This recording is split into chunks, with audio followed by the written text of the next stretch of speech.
My bro, what's going on? Oh, mate. Tell you, I've had a lazy day today. Did ya? Oh, fuck. Let's start again. Fuck. Let's keep it simple. Let's start again. Take two. Come on. It's rolling now, bro. Just keep talking. Hell no, it's not. This is the best. This is the best start to a podcast episode ever. Yo, coconut crackers, welcome to the podcast. I hope that your minds are open and thirsty for the good stuff because it's time to break open coconut number 4. Today I'm super excited to announce that I have my best mate and childhood friend Charlie Cat in the hot seat, albeit a distant hot seat. This one's an hour and a half special, so pour yourself a coffee, grab some snacks and get comfortable because we're about to revisit some of our darker days and discuss the black hole of expectations versus reality and why so many of us end up feeling lost, alone, depressed and confused about who we are and why we are really here. A warm welcome to my buddy, Charlie Cat. This is the Jeremy Strong Podcast with me, your host, Jeremy Strong. Let's get cracking. The colour of the pen that I hold in my hand is a royal blue. My brother, how are you today, my friend? I'm so well, man. Well. This is why I love you. You always make me laugh. Hey, did you notice for the listeners that can't see, we are both dressed in the same colour. Oh yeah, blue all the way. No, it's like royal blue, is it? No, it's sort of royal blue. 100%. Yeah, close enough. The colour of the shirt that I'm wearing today. Oh shit. Okay, man. Finally we made this happen. My dude, we have been meaning to make this happen for so long and today is the day. Today is the day. I mean, I'm so excited. I even put it on my Instagram story. Oh, did you? Sweet. I'll have to check that out. I know. Honestly. Me on Instagram. Pardon the pun, honest life of cat, but honestly, to our listeners today, I do apologise if the volume's a bit funny. We're having to do this via FaceTime and call recording, and it's a little bit dodgy, but hopefully it'll be okay, and if not, we will be doing another one in April when I go down to Melbourne to see my man, and we hang out and we'll rock a proper in-person podcast. But while we're here, we'll make the most of it. Let's do it. So, my bro, there's a few things I'd like to chat to you about today, but I think I would like to start with the deep, dark depression of 2018. Oh, God. Okay, let's do it. So, for those listening, Charlie first of all, Charlie is my best mate. He's my oldest friend. We've been through thick and thin. We've had an interesting relationship where we were tired as anything as kids and then went through this sort of hiatus from each other for a little while. I mean, it was quite a few years. How long was it? I reckon it was about at least 5 years. We didn't even speak. No, we didn't even talk for about 5 years. And then out of the blue seems to be the theme of today. Maybe you have to call the episode Blue. Being blue. Out of the royal blue, I was looking for a housemate, and Charlie was looking for a place to live. And just like that, 2 old mates reconnected and became new mates again.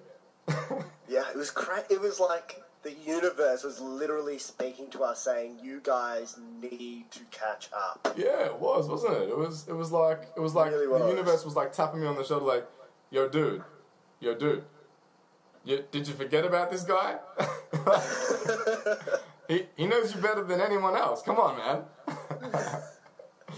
And I'm very grateful it did, my bro, because you are that dude for me. I had one of the things I have written down on this little notepad here of subjects to talk about is true friends. But we'll dive into that later. Let's backtrack real quick to the depression of 2018. And so what I was saying was that you and I went through a rough patch, we'll say, where we both felt as though we had, I guess, not lived up to our expectations of ourselves at that given time. And we didn't feel like we could see the answers, and it was all just looking very bleak and miserable. And I thought it would be a good topic to dive into a little bit, because this is something that, from what I hear, and what I see, a lot of people struggle with, this whole identity crisis, as you so eloquently put, at this early life crisis that we go through, where we don't feel like we have a path, a purpose, a vision, or happiness in the moment. There's something missing. And something that I learned recently from one of my mentors, which I really loved, was this state of flow, which he explained as a point in your life where or a state that you can get into in your life where you have vision for the future and happiness in the now. And I think the marriage of those two things creates this state of flow in our lives, and that's where sort of true happiness and fulfillment comes from. And I think for you and I, that was certainly missing. I know for me, I had some level of vision. I had some idea, definitely, of what I wanted to achieve, but I felt like I didn't have any happiness in the now because I didn't have any sense of accomplishment. So maybe you can sort of share your side of that and where how you were feeling. Yeah. Well, I think for me, right now, I don't have really a vision of where I'm going right now, but I had I think going back, you and I, very goal-driven people. We like to set objectives and we like to achieve those objectives, and that gives us a sense of accomplishment. And I was in a place where I had some big objectives and a big 5-year plan when I turned 20 and things that I wanted to achieve. And I was 25, I was turning 26. I think it was just before my birthday or just after my birthday. I can't remember when we talked. And I was in a completely different state to where my plan had ended me up. My plan was to sell my business, my successful business, in quotation marks, and take $50,000 and go and travel around the world. And when I turned 26, I was a uni student without a job and with very little money in the bank and without really any idea of what I wanted to do and what I wanted to use my university degree for and where I was going. And I was like, what is going on with my life? I'm up on my parents' farm shearing alpacas just to pay rent. I was feeling so underaccomplished. And, I think one of the biggest topics we had was, is this it? Yeah. Is this what life is? Am I meant to go out there and just get a regular job, get married, buy a house, have 2 kids? Is that what most people... do they all go through this stage and then just give up and just go, you know what, fuck it. Yeah. I'll just do the normal thing because... It's all just too hard, yeah. Yeah, is it just too hard? Am I just striving for something that is not possible to achieve? We know it's possible because people have done it, and if one person can do it, anyone can do it. We know that, but... It's like life just fucking slaps you in the face and then slaps you in the face again. You get back up and it punches you, and then you get back up and it fucking kicks you in the balls. And it's just like... Get back on the ground. Get back on the ground, exactly. and it's just hard because you hear all the stories, you know, you hear the stories of the Einsteins and the Michael Jordans and the blah blah blahs of, you know, failure, thousands of failures before finding that breakthrough, and like, and you know, but you just wonder. I know, like for me, I just wondered. I began to question myself. I was like, do I just not have that in me? You know, like that driving force or whatever it was that got those guys over the line, that picked them up time and time again after having their hopes and dreams dashed and thrown back in their face. You know, I was like, maybe I just don't have big enough balls to just keep doing this. I see where you're coming from, but I really believe that anyone does, and everyone does. You just have to find the thing that makes you want to do it. Yeah. You know? Yeah, You have 100%. to find that, and that's where I was really struggling with, because I was like, I'm 26 years old, and I have no passion. Yeah. I follow this guy on Instagram, and there's trouble. He is like this guy who, you know, all throughout high school was just riding motorbikes and just loved it. And he wasn't a smart student at all. And now he's like killing it for Harley Davidson, you know, being paid to drive ridiculously cool motorbikes and go to these amazing events. And I was like, he's literally living his passion. Yeah. How amazing would that be? I know. You know? And I was just looking at him going, I'm so envious of that.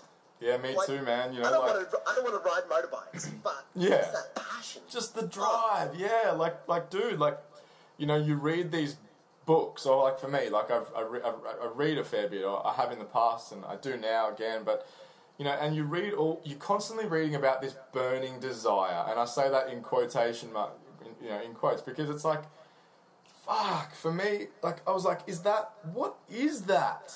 You know, is that a thing? Like, and I started to read that and sort of roll my eyes every time I read it. I was like, this fucking burning desire, come on, man.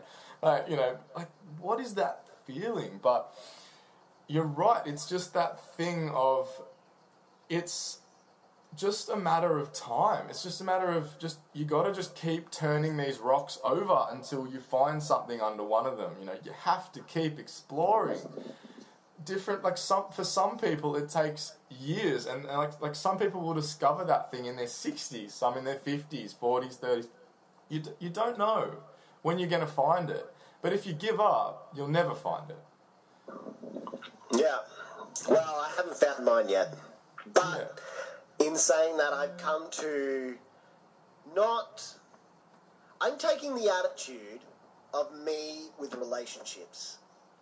It's the same attitude for me finding this burning desire. And that is, I'm not going to look for it.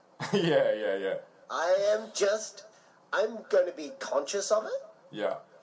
But as soon as I stopped looking for a girl, I found one. You found one. So, or one found me. Or one found... I'm not sure. The universe was like, hey, you two. And they just like gave you a little nudge. Now, look. Yeah, here's my thing with that. Like, because I get it, and everyone's heard this. You know, everyone's heard that stop looking for it and it'll come faster thing. But you know, my whole life I've been told to stop stressing about the future and you know, and like what you're doing because you know you're young. Like relax, just enjoy the moment, live in the moment. Like blah blah blah, and I get that, like, I do, I think I do, I might not, maybe when I'm 40 I'll look back and be like, he didn't get it, but I think I get that, but my issue with it is that if you are always just focused on just enjoying the moment and living in the now and just like, you know, like, I'm just doing me and whatever, like, how do you actually, you know, create a vision for the future and move towards that vision and like, achieve some goals, kick some goals, create some shit for your life. Like if you're not pushing or looking, you know, to a degree, like there's got to be a balance, surely. Yeah, I'm sure there is, but I would argue the point, and this is a cliche quote, that the young is wasted on the youth. The youth is wasted on the young. Is on the young. Yeah, I go the one way around. All right, it doesn't matter. Yeah. But yeah, I mean, I feel like I've been forcing the issue. You know, I've had an opportunity to do something, and I've gone, it's not what I want to do, but hey, fuck it, let's do it. You know, I'm going to make this work. I'm going to pretend that this is what I want to do. Yeah. You know? Yeah. And I'm just going to make it happen because I wanted the end result of money. Yeah. And really, that's what I wanted. And what I found is when you actually, or for me, if I just work for the money, I'm not going to get it. Yeah. I haven't got it so far. So... Yeah, there's got to be more than stop that. Focusing. Yeah, stop focusing on the money. If you look at these, really successful companies, Google, right, started.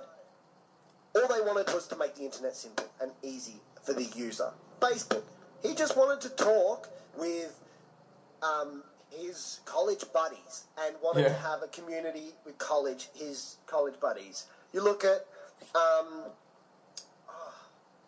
There's plenty of them. Look at Airbnb. Look at Uber. They're literally going 100% to make the user experience better. And maybe there was money.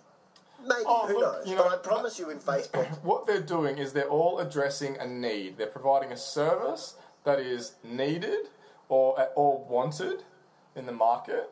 And then, because they are providing that quality service, the money comes in, that's the. But I think it's more so like if you look at Airbnb, the guy who started, I can't remember his name. I did a project on it in university, but literally he was like, I don't want to stay in a hotel, and I don't want to stay at a caravan park. Why can't I stay? I would love to just stay at my mate's house. Why can't everyone be my mate? And literally, that's how he started it. He started it because that's what he wanted. It wasn't anything to do with, I'm going to make money. It was just, I want this service for me. And that's so cool. I know, right? It's so cool, we live in such an incredible, age of the entrepreneur at the moment. It's like these people that just identify, a hole in the market and just go, I would love it if there was an option for that. And then, bang, all of a sudden, all of a sudden their lives change. But, I think a lot of hard work went into that as well. Absolutely. Just watch your proximity with your mic there. That one got a little bit fuzzy. My bad. Now, just to backtrack a tiny bit because we've gone a little bit off topic maybe. A point I did want to bring up before was that I think one of the major issues for youths is this desire for control.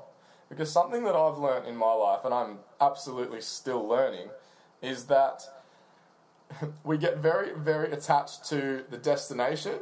But as a youth, when you're young and you're fired up about that destination, you also have a pretty decent attachment to the path. You think you know how you're going to get there. You think you've got all these steps laid out.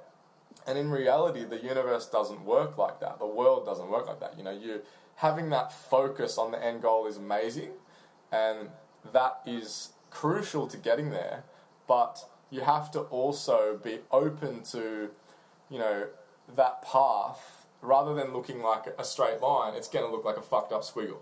It's going to take you here, and then take you there, and then take you here, and then back there, and then up there, and then left, and right, down, up, over, to get to where you want to be.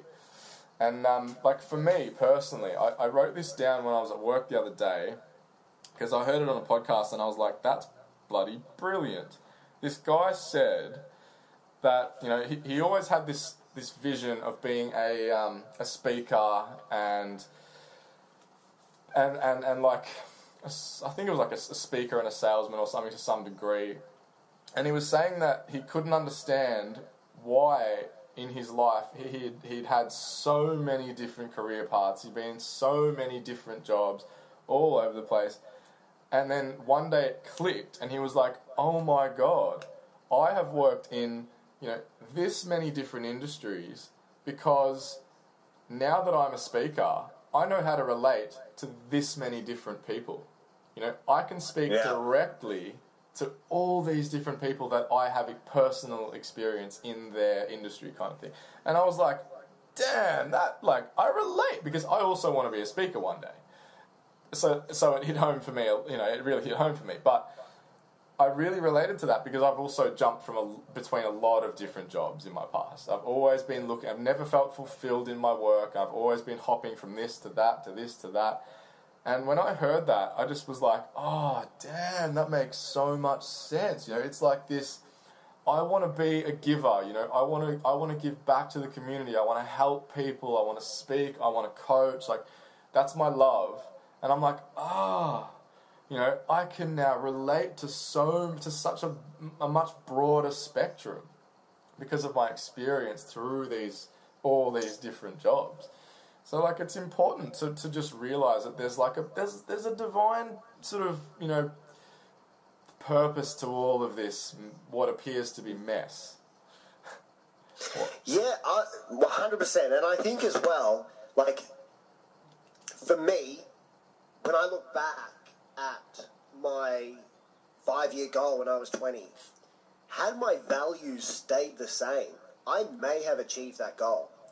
But I grew as a person and changed my perspective, and because I changed my perspective on life, I decided to stop being an entrepreneur for a while and study at uni because I wanted to learn certain skills, and that became more of a value to me than the money side of things. Yeah.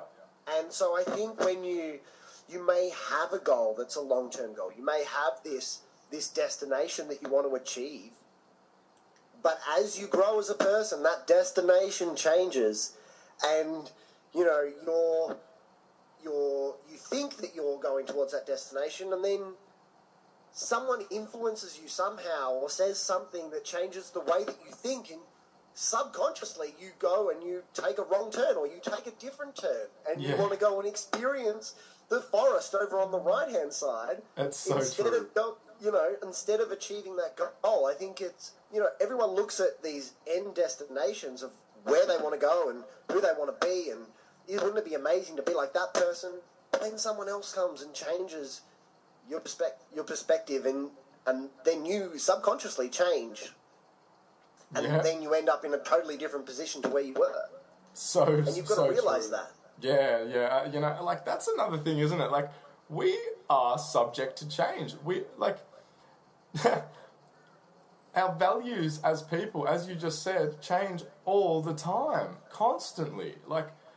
I know for me, so many times I've looked back on old goals or old, drives or motivators or whatever it was in my life and been like, wow, that really doesn't sort of mean much to me anymore. I just don't really care. It's interesting, So it is important when you're young and you're feeling that sort of confusion, that clusterfuck in your head. It's important to cut yourself a bit of slack and just realise that you're going through a growth period in your life. And look, we're always learning, but it's that, the younger you are, the more of a dry sponge you are, the more you've got to soak up still. And you change. 100%. You absolutely do change. And you don't sort of people say quite often you sort of start to become much more aware of who you are as a human being in your 30s. I don't know if that's correct. I haven't reached it yet, but I can certainly see that being the case. Because for me, I know even over the last couple of years, coming into my late 20s, I have absolutely changed as a person. You're still in your mid-20s, mate. 27? 27? Yeah, Is that mid? mid-20s. Is that mid? Oh, okay. I said coming into my late 20s, didn't I? Good. Still got a year. Good. Still got a year. Good. Thank you. Thank you. Let's not get ahead of ourselves. No worries. Yeah, and look, no doubt I'll look back on this when I'm 30 and I'll be like, wow, I've come a long way. I've grown a lot and changed a lot. But I just look back at just to reiterate your point, I look back at decisions that I thought were really big when I was like 19. Yeah. Right? And I thought they were like life-changing decisions. And you look back and you're like, that was a really small decision. It didn't have any impact on my life, maybe. And maybe it did. But your decisions that you make so far away in the past and the decisions you make today are going to be they might be really big for you right now. But in the future, 10 years down the track, you're going to be looking at these decisions and you're going, yeah. Now I've got this really big decision. Yeah. I was about to say, that was insignificant, but then I was like, well, actually, no, nothing's insignificant like that. I mean, all these decisions that we make, they all, lead into, up to who we become. So, I mean, nothing's insignificant in that sense. But yeah, you're so right. Our idea of what is important at the time is just drastically different as we get older. And it's an interesting and difficult, tumultuous time. Your 20s as a young dude or young chick in today's day and age. We live in this technology age, this age of social media, and an age of comparison, where we're constantly comparing ourselves to other people. We're constantly exposed to this highlight reel of all the best bits of everyone else's life. Tell me about the highlight reel. Yeah, I know this is a favourite subject of Getting yours, me so started. I'll let you dive into this. I think that was also a massive contributor to the way I was feeling in November. Is I go on Facebook and I go on Instagram, and I'd just be seeing 50 different lives. Yeah.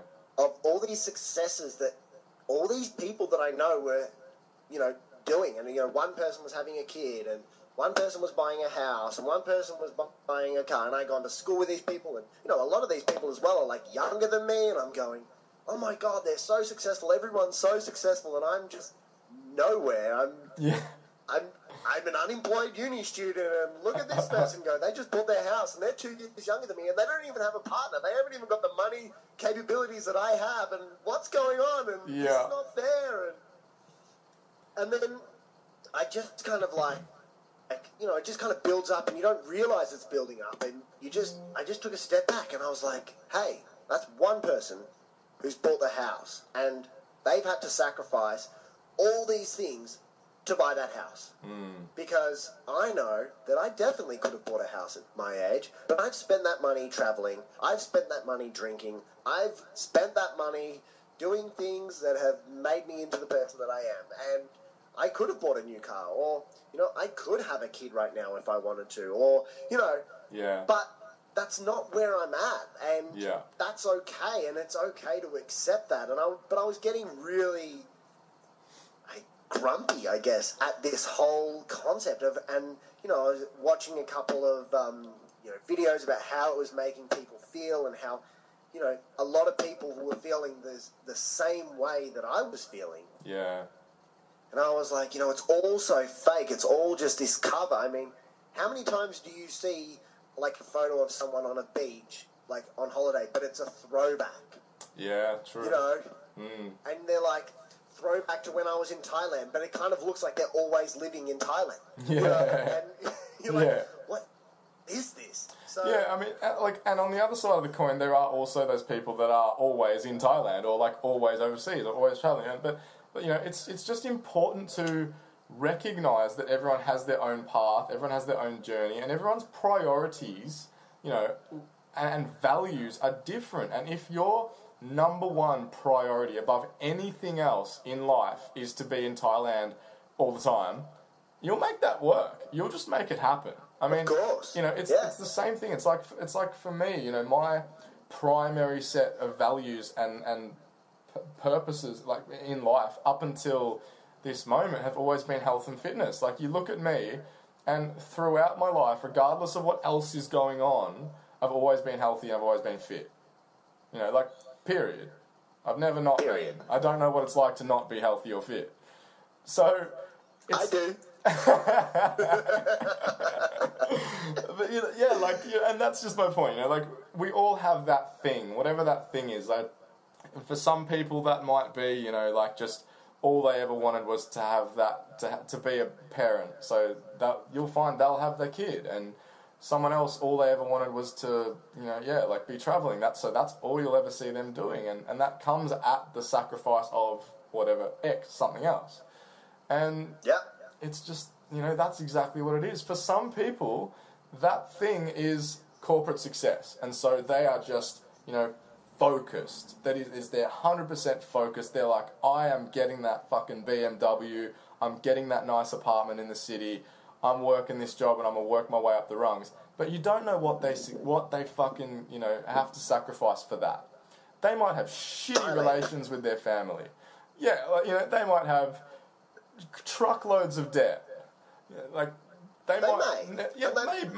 Maybe.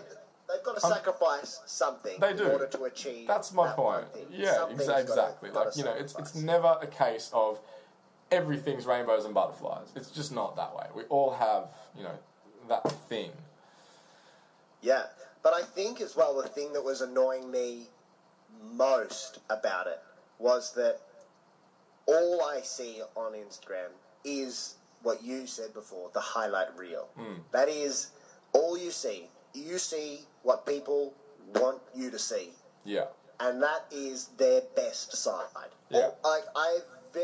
I don't actually know any Instagrammers that I watch where you see, and maybe it's their best and their worst, but it's not their normal. Do you know what I mean? Yeah. Like, there are definitely people out there who will, put their best feelings and their worst feelings on there.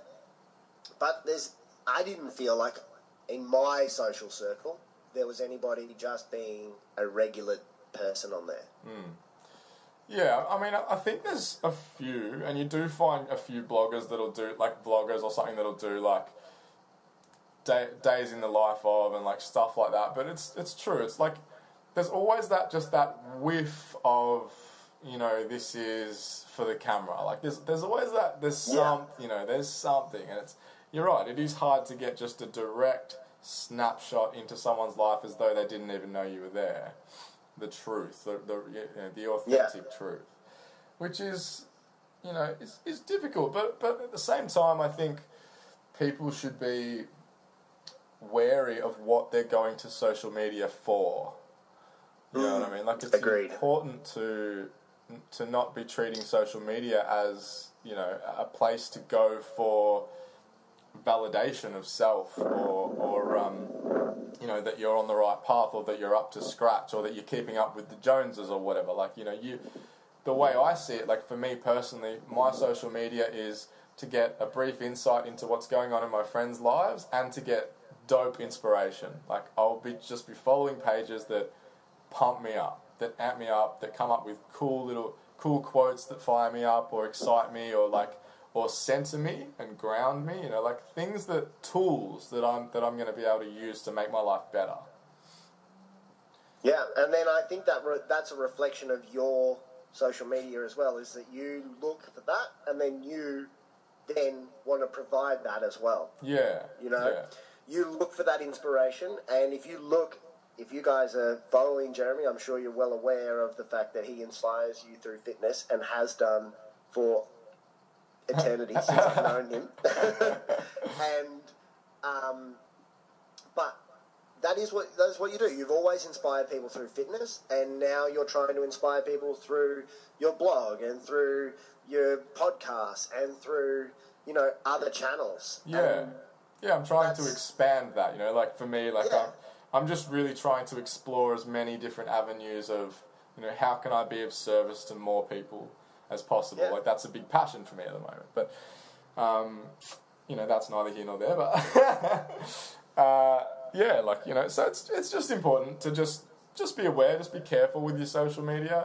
It can be a great tool and a beautiful tool, and it can also be a very, you know, a very Yeah, I'm enjoying it right now. unrealistic, yeah, and potentially damaging tool as well if used incorrectly. Can be. Yeah. So something I thought we'd also have a quick chat about, because it's a little bit left centre and a lot of people won't have an insight into this, is that you and I were both home educated for most of our life, you know. And I was like, ooh, must talk to him about that. That's something that most people don't really know a whole lot about or don't understand. Yeah.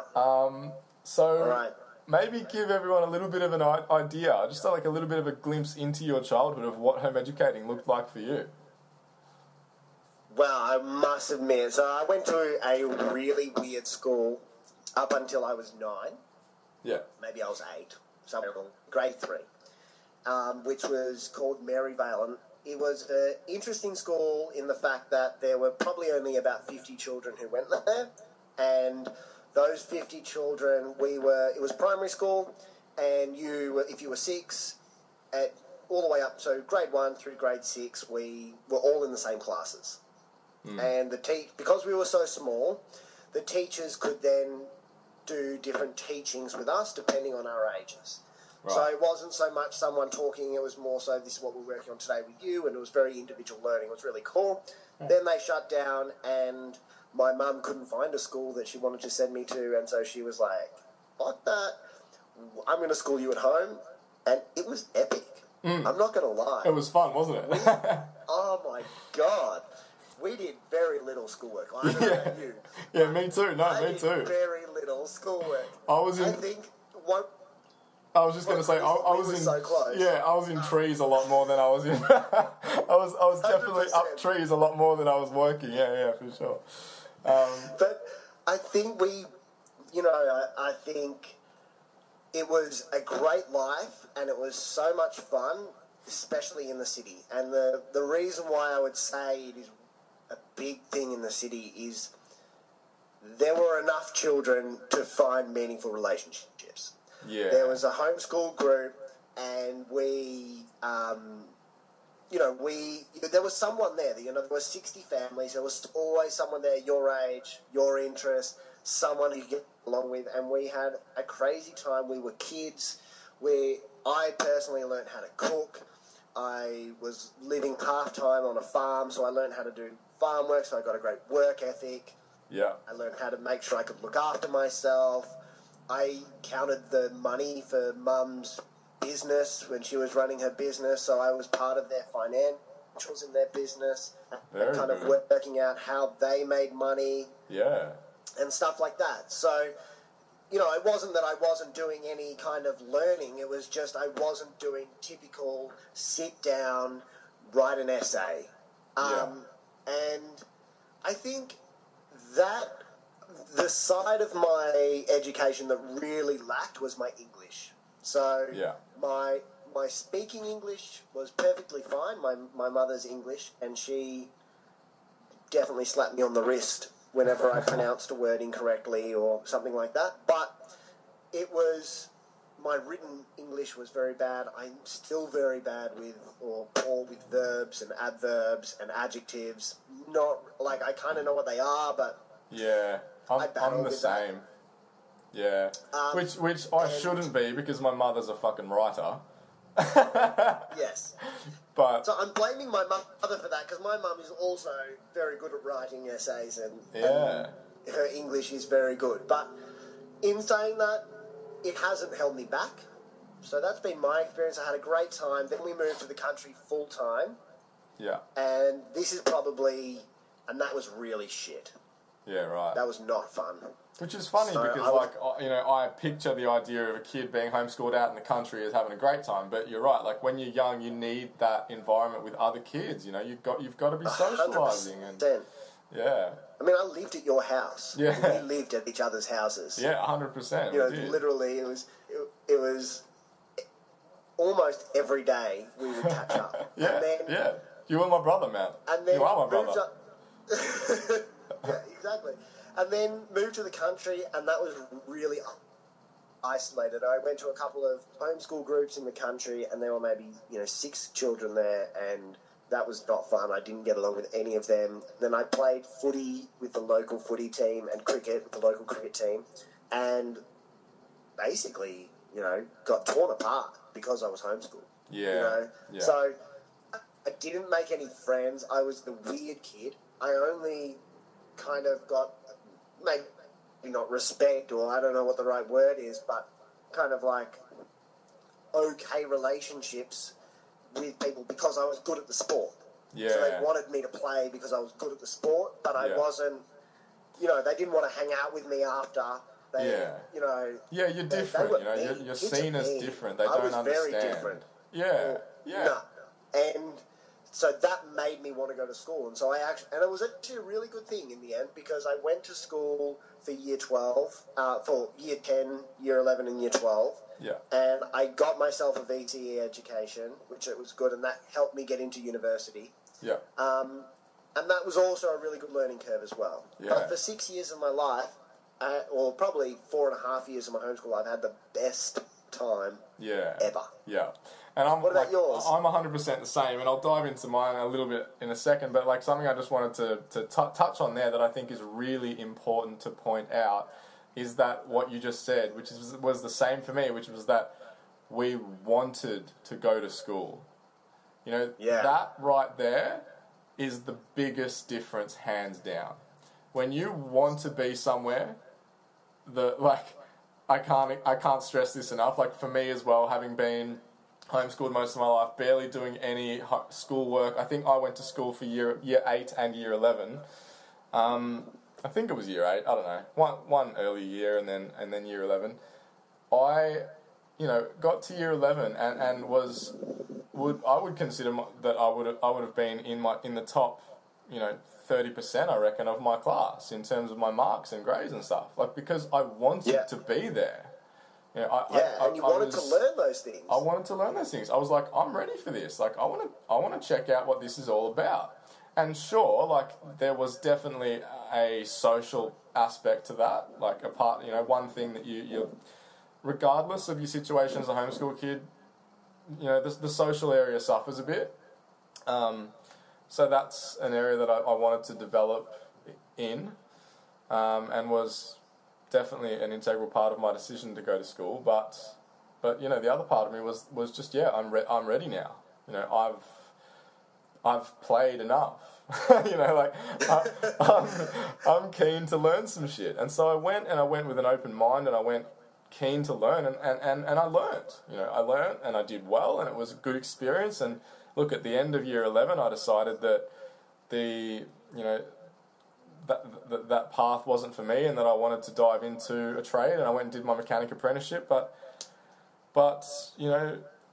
it was a crucial part of my youth and my education and my development as an adult or as a human being.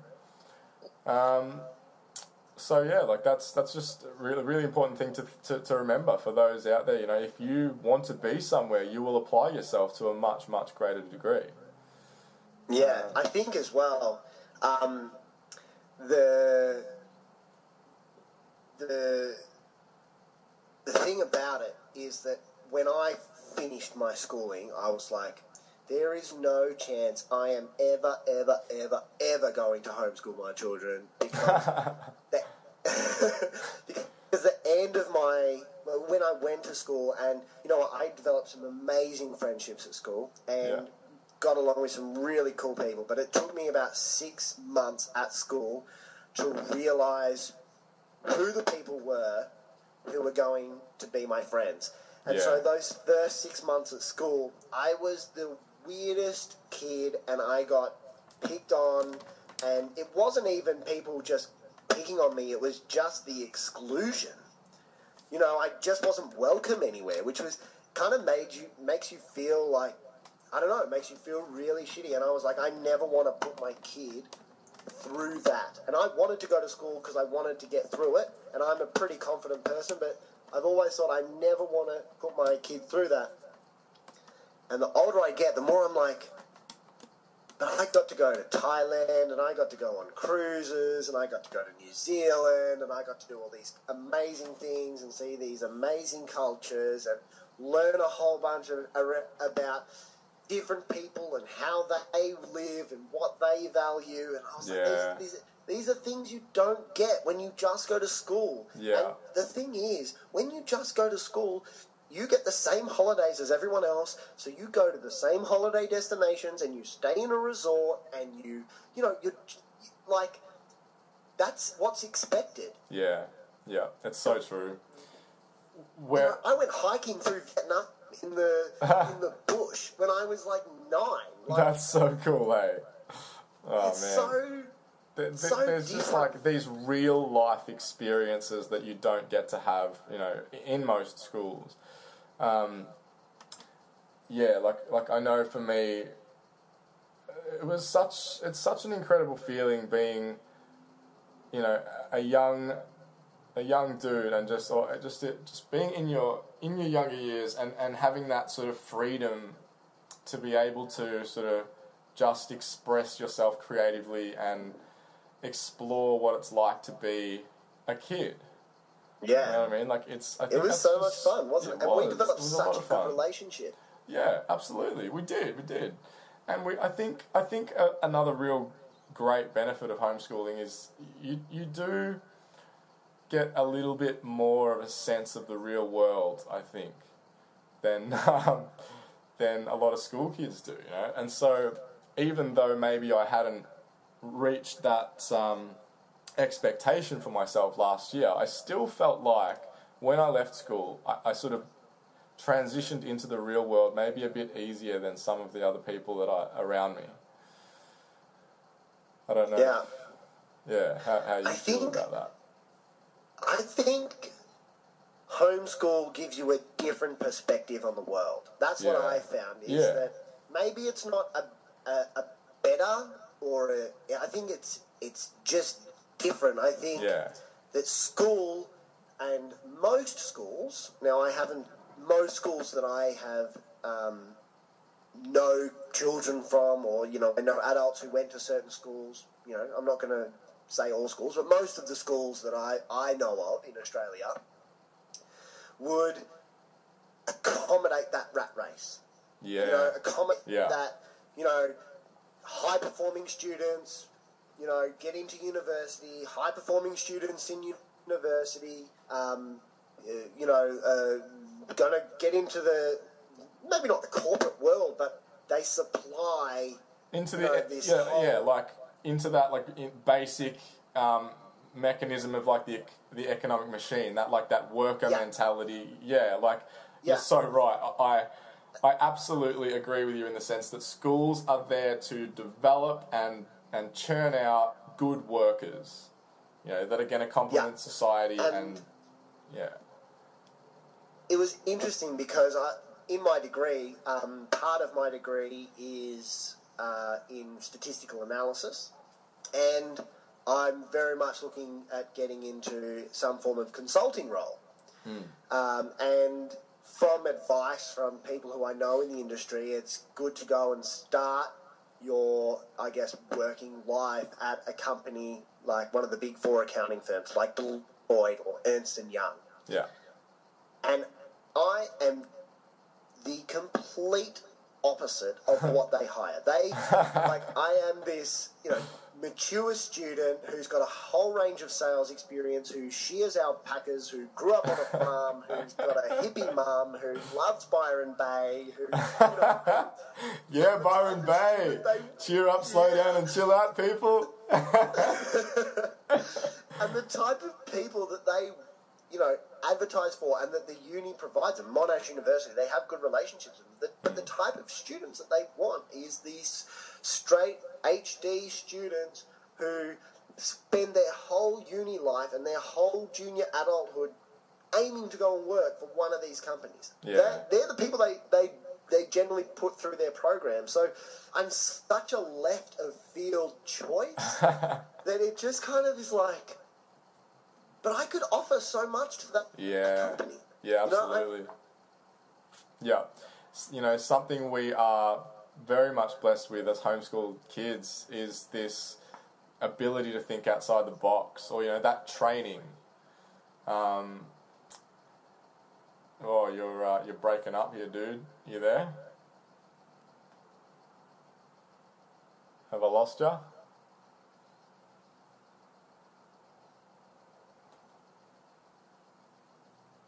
Yeah, I've lost you.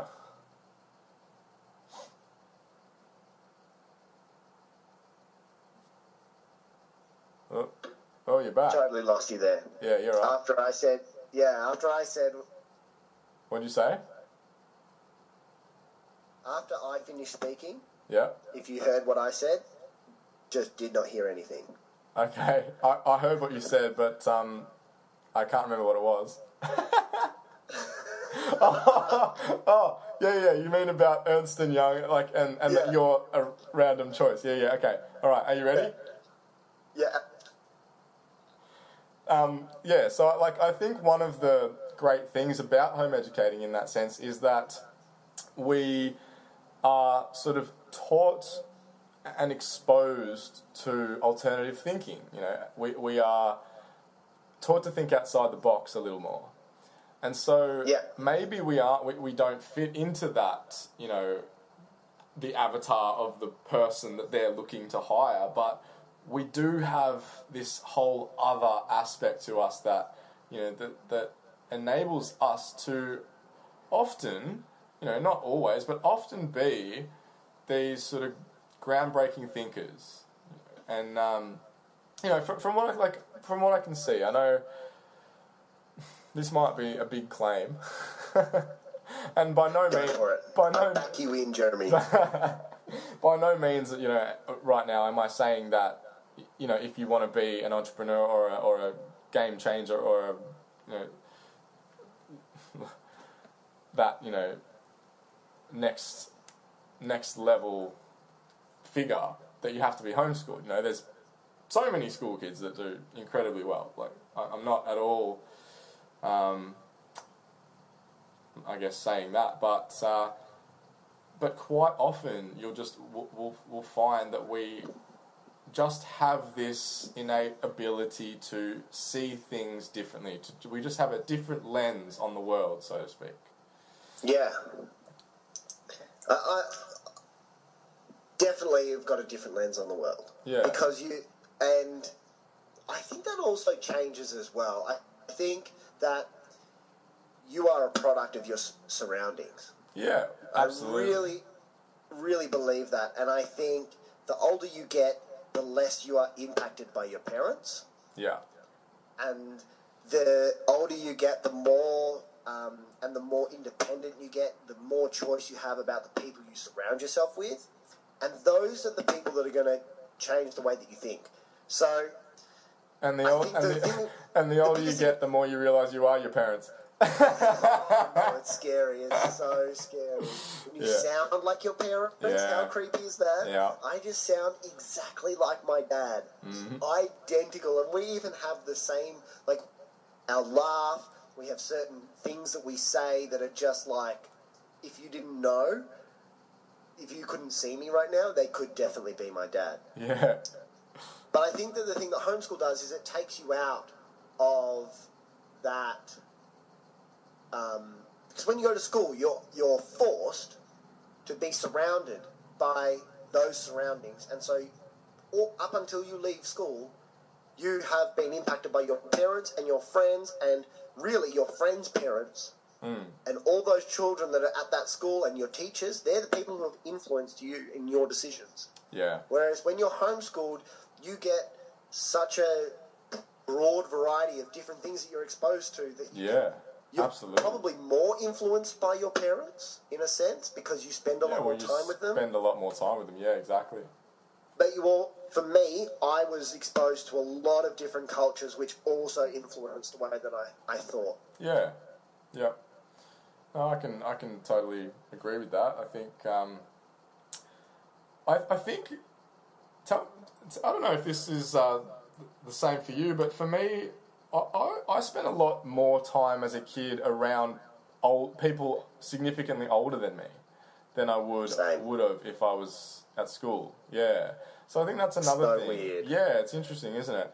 And through that, I developed, into this. Like I just relate better to people that are a lot older than me. I think being exposed to them from a younger age just maybe had me thinking a bit more like them from a younger age. So now it's the same. But do you also think that is... See, I agree with that. But there's also a big drawback to that.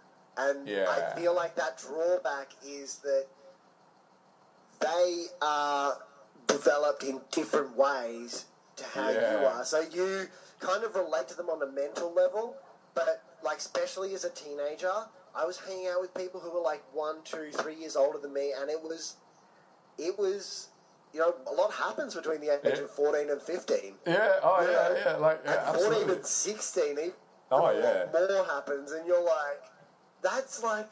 It's true, you're trying to meet them on this level, and there's all these gaps, there's all these missing parts, and you're like, what?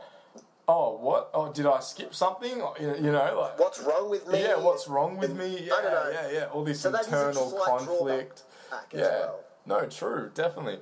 And I guess also, maybe for us, a part of that comparison thing and those expectations for self might have even come from that, from...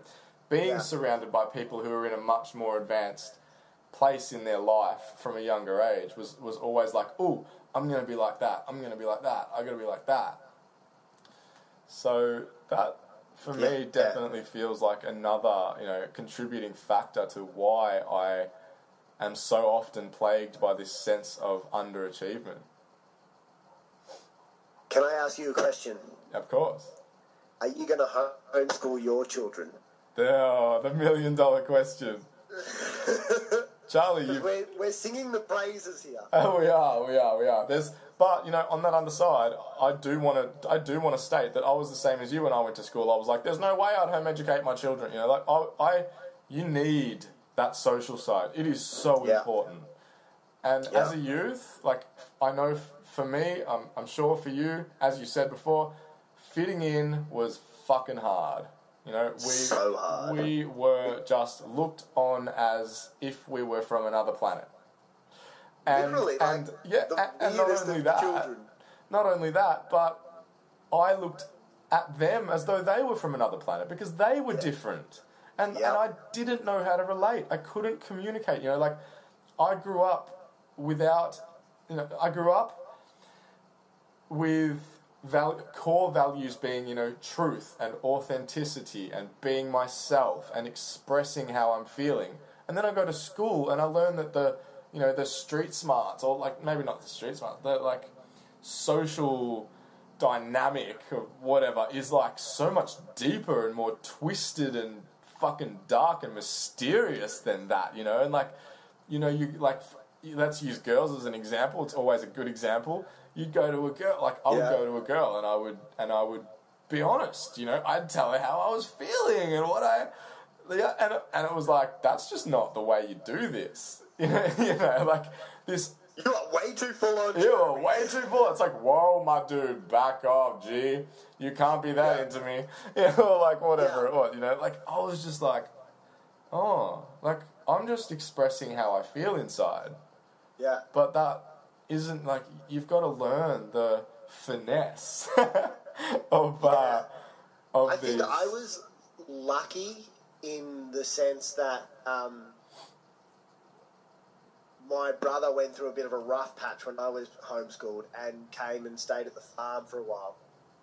And he really helped me with communicating with girls. Now, he painted a picture of women that probably, was not how I think now. Yeah. And that's okay. But it, taught me a lot about what to say and how to say it and how to conduct yourself, and that was really helpful for me. Mm. So I got that from an older brother figure. But if I didn't have him, it would have been disaster. Yeah. Which is what it was for me. Yeah. But like You that's. should have called me up. Yeah, I should have been like, bro, I fucking need you. No, well, I couldn't because you were chasing the same bloody girl as I was for so long. No, that was awkward. Wasn't that fun? Yeah, that was good fun. There was like this unspoken agreement there of like the best I man know. wins. I know, but there was no. But there was no animosity. winner. No, there wasn't. There There was no wasn't. animosity. You're right. We There, didn't there care. was We were no. like, go for it. If you get it, great. 100%. If you get it, Yeah. and she wants to be with you, it's all yours. It was so weird. Bros before Can you hoes, imagine dude. that We now? stuck to that from a young age, man. That was our code. Isn't it funny? Yeah. Oh, shit. So, okay, so back to your $1 million question, man. Would I home educate my kids? First of all, I don't think I'm going to have kids, but that might change. Can I say, Yeah. I think that will change. Okay. I appreciate that. You know me well, so maybe you'll be right. We'll see. We'll check back in. But it's not on my agenda anytime soon. However, Doesn't need to be. no. However, I feel as though, oh man, the selfish person within me doesn't want to because I don't want to do the work.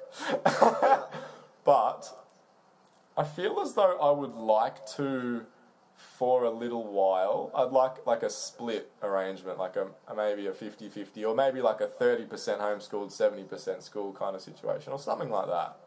I think where I'm at is similar to that. Yeah. I think I would try and take the best aspects of homeschool that I found and utilize that. Yeah. And I don't see any reason why. Like, my math and my English took me 6 months to catch up. Yeah. And then I was fine.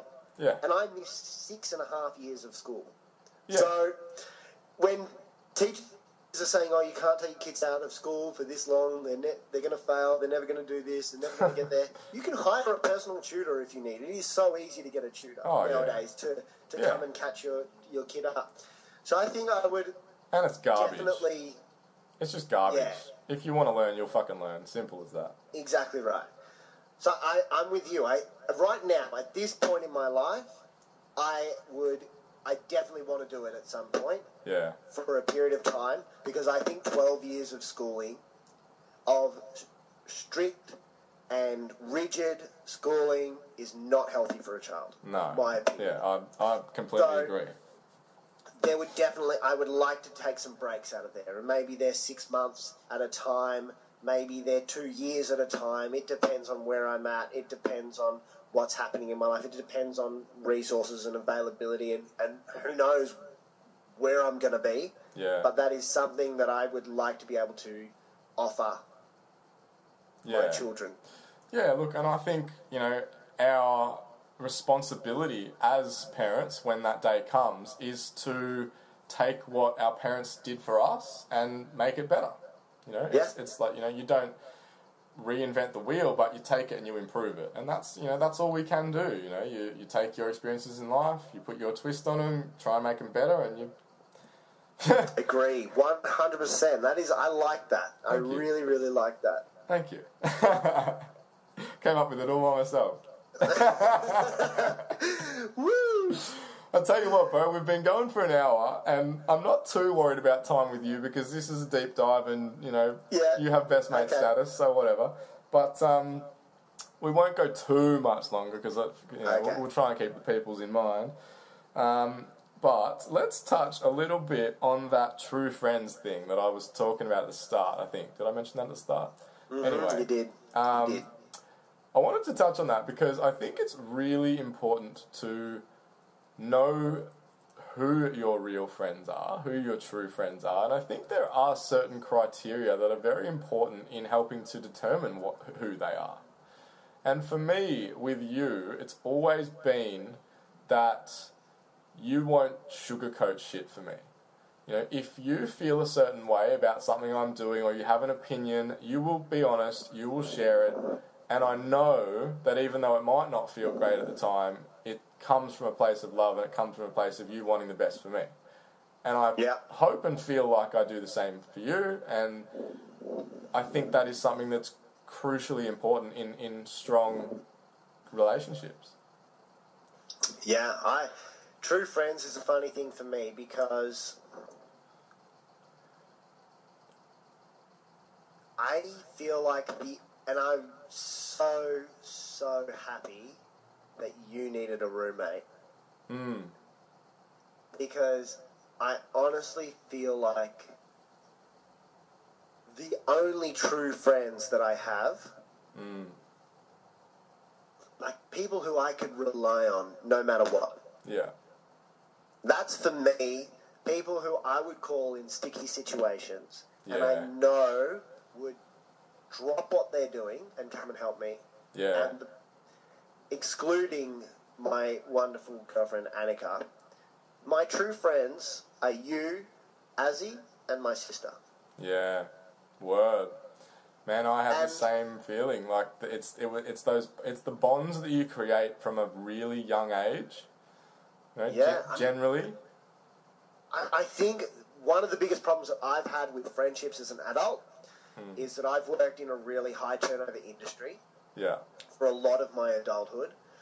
And we have worked with a lot of travellers. And I have really good friends all over the world, but at some point, they get up and leave Yeah. and go back home.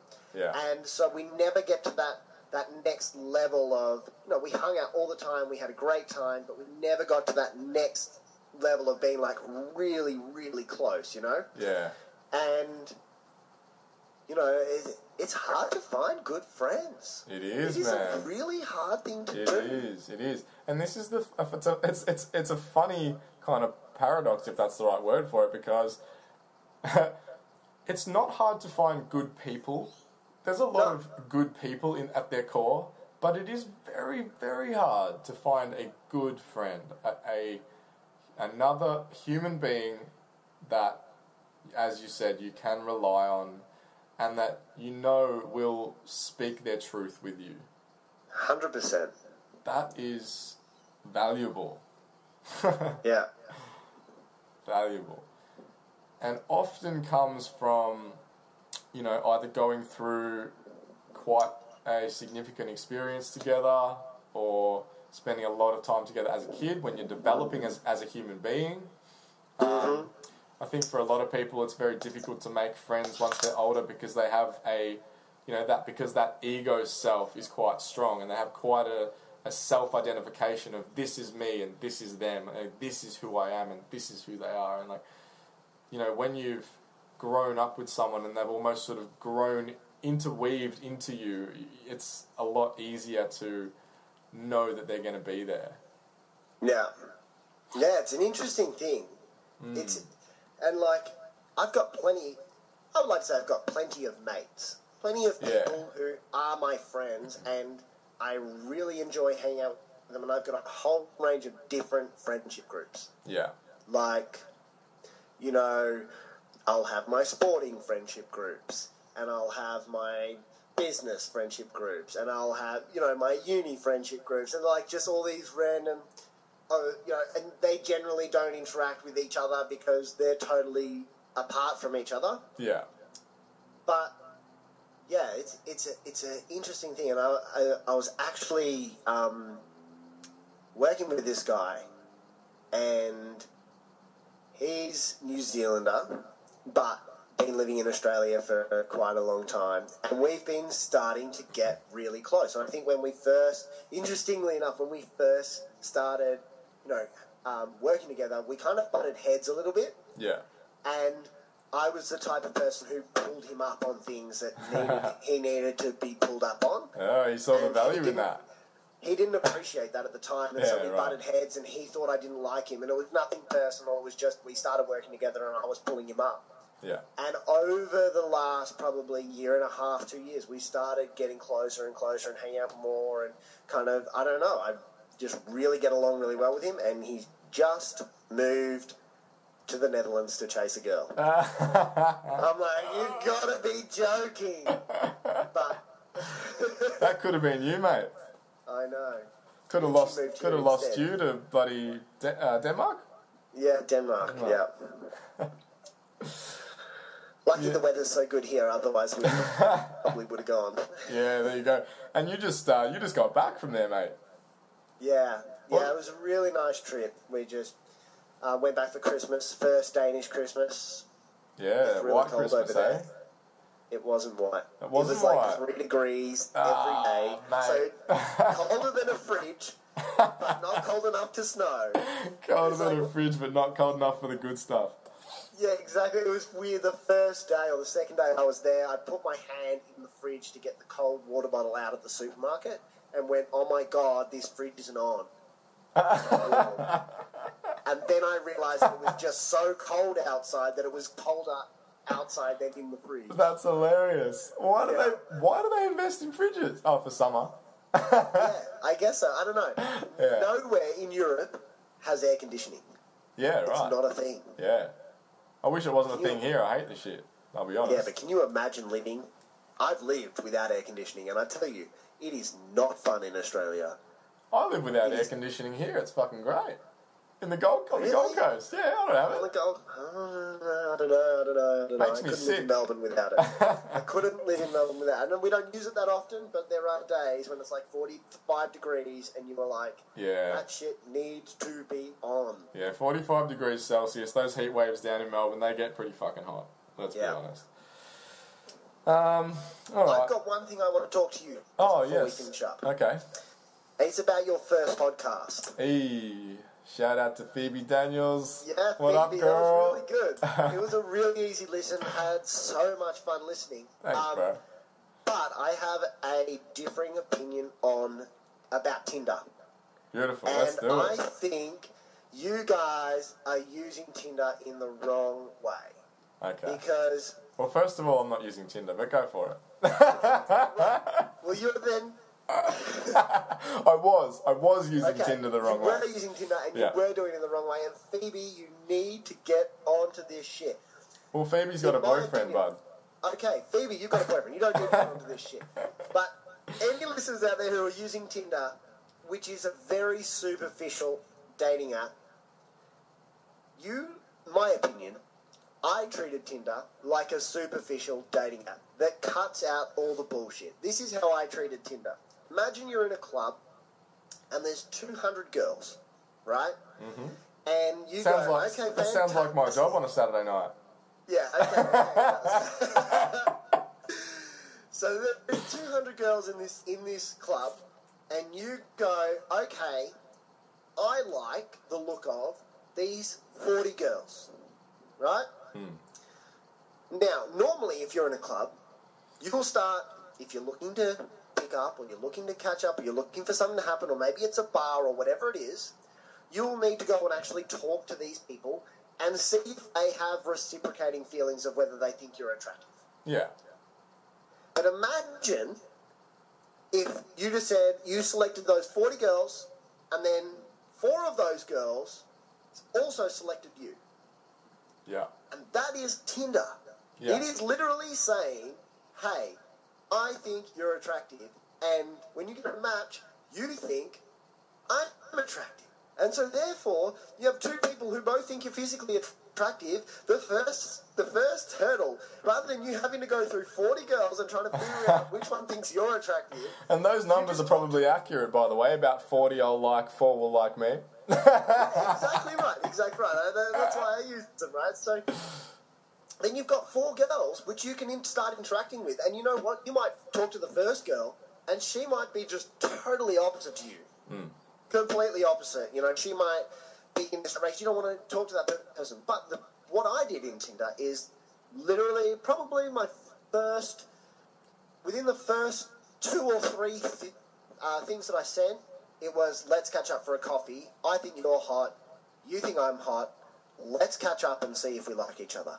And I would just be super honest about that. And then it would just move the relationship to a physical relationship where we can see whether we actually get along. Yeah, because you know, like you create that chemistry very quickly, and you also like you get to when you get to experience an actual human fucking interaction and conversation, you know.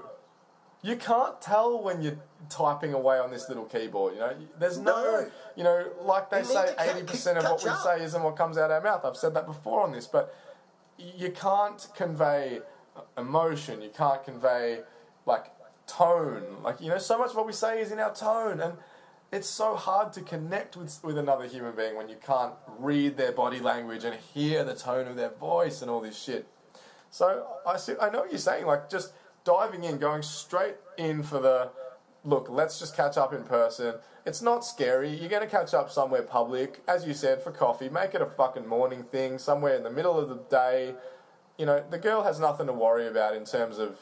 100%. And the thing is, and I speak from experience of, I am in a 5.5-year Fuck, it's been that long. Tinder.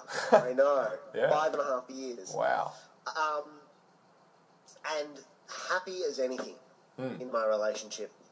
But the biggest thing that I found was, for me, is that if you tell someone that you think, you know, I know you've liked them, and they should think that you think that they're attractive.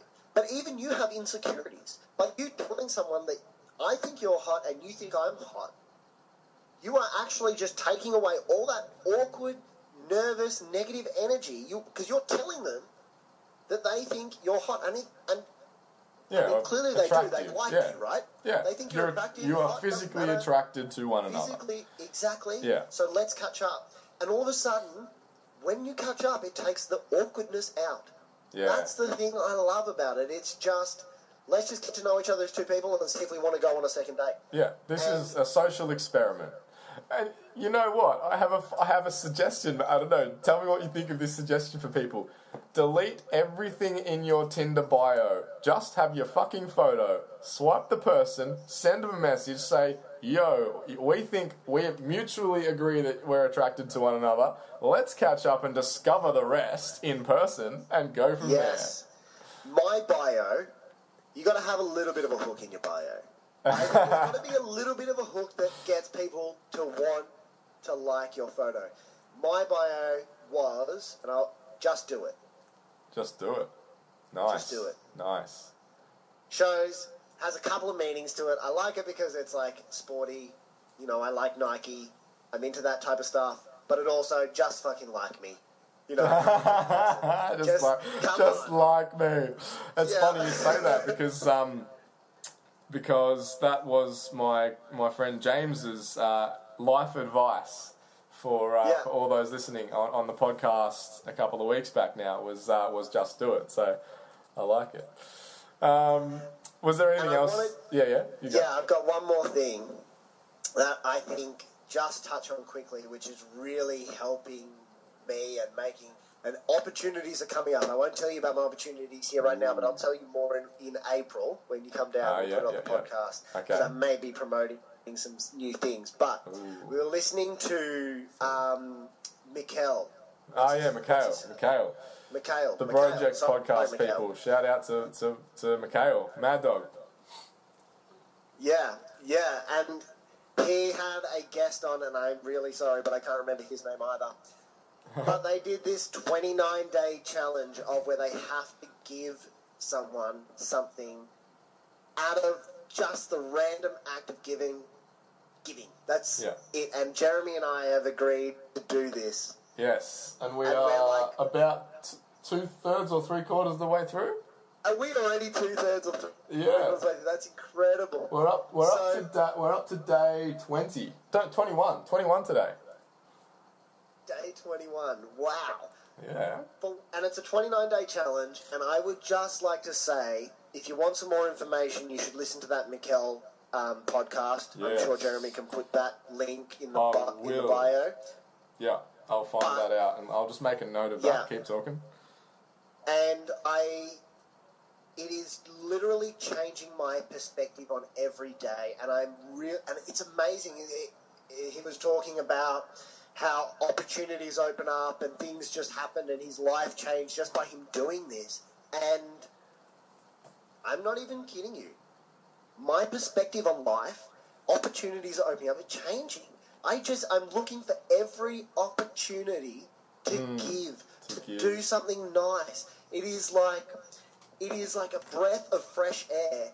And look, there are days where it's more difficult, and we've both had those where we've done some really small little things. Yeah. But it is just the way that we are going through our days, and it just gives me fresh perspective on everything. It's so weird. It's like anyone out there who's just struggling a little bit, just go and give somebody. It can be your neighbours, it can be your mum, it can be your friends, it can be someone random. An example of one thing that I did, which just really made my day, I was at Coles buying a couple of little things, and there was these two girls standing next to me, and they bought like $5 worth of snacks. Like they were like having some movie night or something. I don't know. Didn't communicate with them, but it looked like movie snacks, and it was like $5.50, and they were in the card only budget. The Card only checkout. Checkout, yep, not budget, and and they didn't have a card. They only had cash, and I was like, you know what? This is on me. And I just paid on my card. It was $5. It wasn't much. It wasn't, but it made their night. They just felt, their smiles just lit up, and it just, made me feel so good about myself. Yeah. And it made me, It's so cool. And another point I'd like to quickly make is that it doesn't actually have to be directly to a human being. Like, for example, the other day I go for a morning walk most mornings before I go to work, and I just decided when I left the house I'm going to take a rubbish bag with me, and I'm just going to pick up every bit of rubbish I see on my walk. And I just did that. It's about constantly being conscious of giving back some of your energy or money or time or whatever it is to the greater good of humanity. Yeah. Or the world. And how good is it on your perception? It's amazing. You feel like going out into the world with the mindset of who can I be or how can I be of service today is like, it's paradigm shifting. It's incredible. So I just wanted to mention that I'm having a great time doing it, and I'm sure Jeremy will be posting when we finish. Well, like as you said the other day, bro, like I'm not planning on stopping. This is just like it's the start. The ball. It's got the ball rolling, and now I'm like, well, I'll finish my little calendar there. Like I'm writing everything down for 29 days, and I'll finish that, and then I probably won't keep writing it down. But I'll be going out into my day with that intention. Yeah. So really enjoying that, and if you want to do something and you want to change your perception on literally everything. That is not an exaggeration. You look at everything differently, and it's just by doing something really small. Yeah, 100%. It's incredible. So really enjoy it. Couldn't recommend it more highly. Yeah, definitely, guys. Definitely give that a crack if you feel like it. It's been really a really fulfilling and happy experience for both of us. Really good. All right, dude. Well, that's a minute. A minute. It's been a minute. It's been a minute. It's just flown by. It's an hour and 20. It's flying by, and you know what? I could talk to you for the rest of the night, but we'd probably better wrap it up. Now, I did want to say I'm finishing every podcast at the moment with a question. All right, I've nailed in my final question for all guests going forward, and this is what it is. Are you ready? Yes, I'm ready. I'm ready. All right. What is the single best piece of life advice that you have ever been given?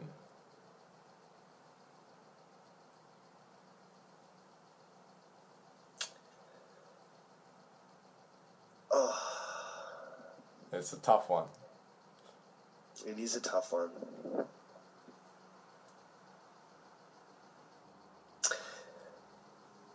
Or that you've come across. Yeah, cool. I actually think the one that's resonated with me the most is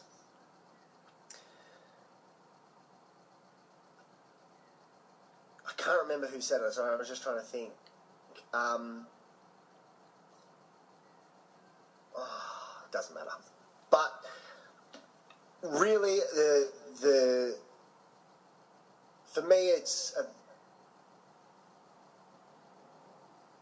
just putting yourself first, and being able to realize that no matter what, in any situation, you are always going to be selfish.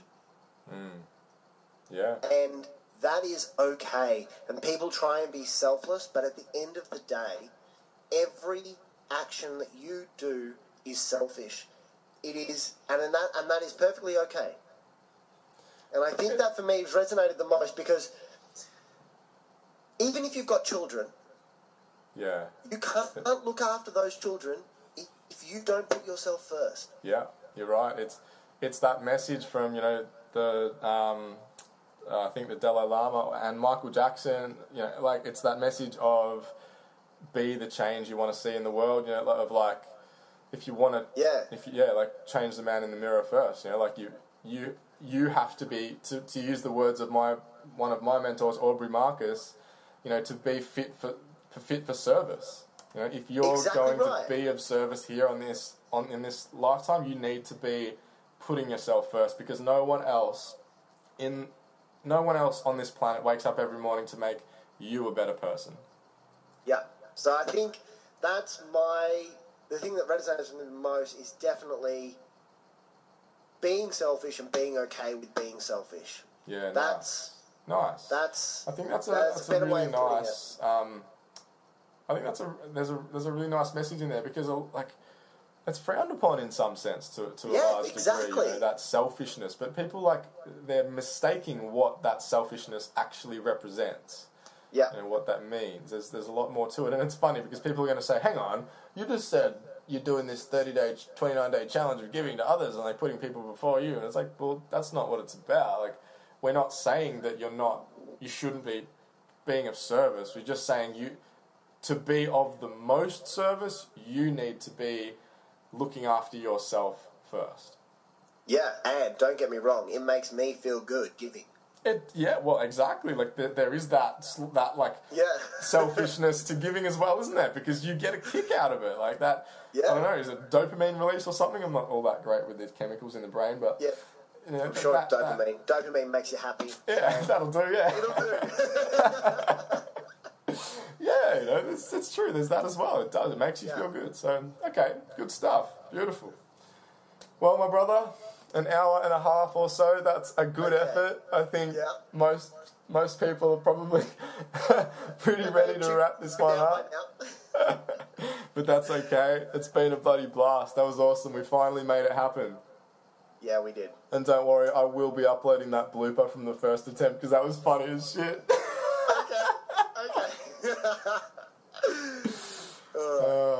And it's funny because people are going to see that first and then watch this and then hear that and be like, oh, yeah. Anyway.